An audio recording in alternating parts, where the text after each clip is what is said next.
ഓം നമോ ഭഗവതേ വാസുദേവായ. ഓം ശ്രീകൃഷ്ണായ നമോ നമോ.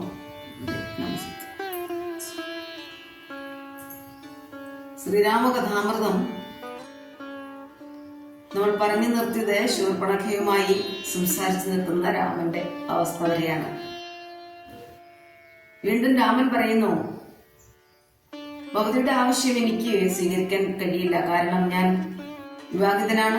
എന്റെ ഭാര്യ എന്നെ പരിചരിക്കാൻ എന്റെ അടുത്തുണ്ട്. പക്ഷെ ഞാനൊരു കാര്യം പറയാം. എന്റെ അനുജൻ എന്നെ പോലെ തന്നെ സുന്ദരനാണ്, കാര്യപ്രാപ്തി ഒക്കെ ഉള്ളവനാണ്. അവനെ സമീപിക്കൂ. അവന്റെ ഭാര്യ ഇപ്പോൾ അടുത്തില്ലാത്ത സമയമാണ്.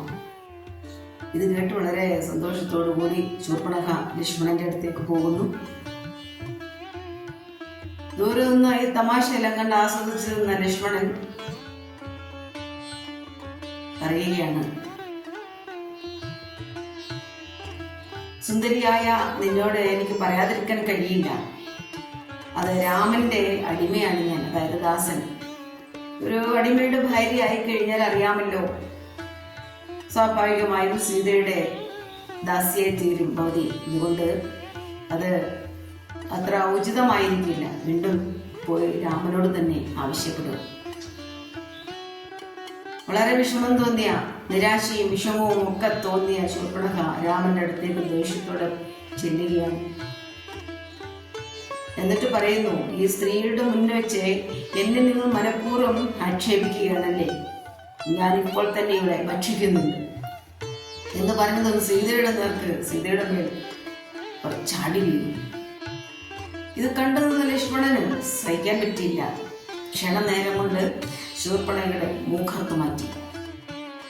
മൂക്കിൽ നിന്നും ഓഴ കണക്ക് രക്തം ഒഴുകുന്നത് കണ്ട് അലറി വിളിച്ചവൾ സഹോദരനായ ഖരന്റെ സഹായത്തിനായി കാട്ടിലേക്ക് ഓടി മറയുകയാണ്. അല്പസമയത്തിന് ശേഷം